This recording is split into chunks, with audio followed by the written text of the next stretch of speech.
Thanks for joining us here right at 8 o'clock on our Tuesday morning, January 30th. Bit of a chilly start to our Tuesday. We'll get into that in just a bit. We're going to start off in Washington as we have Ashanti Ford joining us, WRDW Washington correspondent, live in the nation's capital this morning. Ashanti, good morning. How you doing this morning? I'm doing great. Thanks for having me. Good. Thanks for being on here. So let's get right into it. A lot of news out of Washington today. President Biden says the U.S. will respond to the overnight drone strike in Jordan that killed 3 Americans, 3 Georgians actually, which impacts us here in the Peach State, and it wounded dozens more. So what's the latest on that strike, and what are political leaders saying about it now? So we're just learning the names of these service members who lost their lives. 2 of them were just, in their early 20s, I believe. 22, 23, 24. The other was 46. So everyone here was young. The count for those injured also went up to more than 40. We know some are now suffering from some major brain injuries. So this is just a terrible situation that I can absolutely tell you is already being met with plans to strike back. Central Command released a report saying the drone was misidentified as friendly.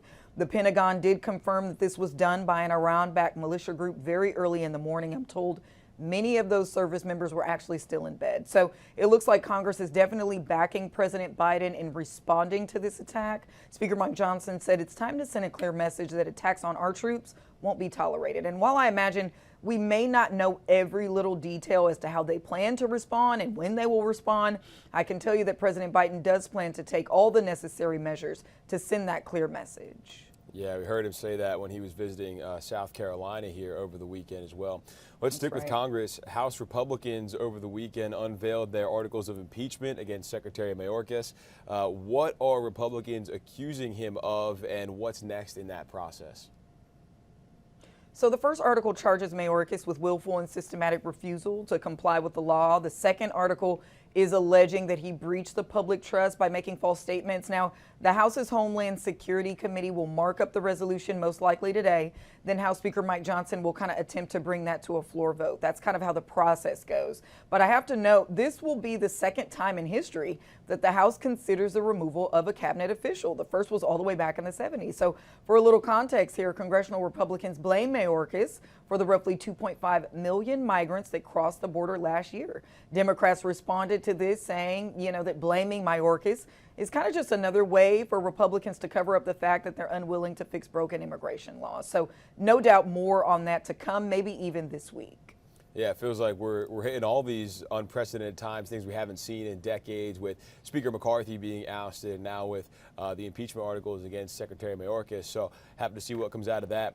Keeping it in Congress, President Biden now urging senators to pass a bipartisan deal that pairs both border enforcement with Ukrainian aid. This is something that's been talked about now for a while. So where do things stand on those negotiations?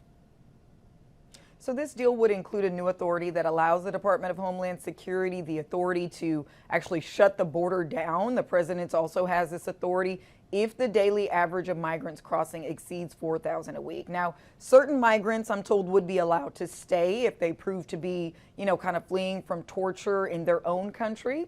So this plan actually seems to be pretty well received amongst members of Congress. I know Senator Chris Murphy, who's a key negotiator on this border deal, said the compromise could be ready for a Senate floor vote as early as this week. So it's no doubt a very busy week here on the Hill.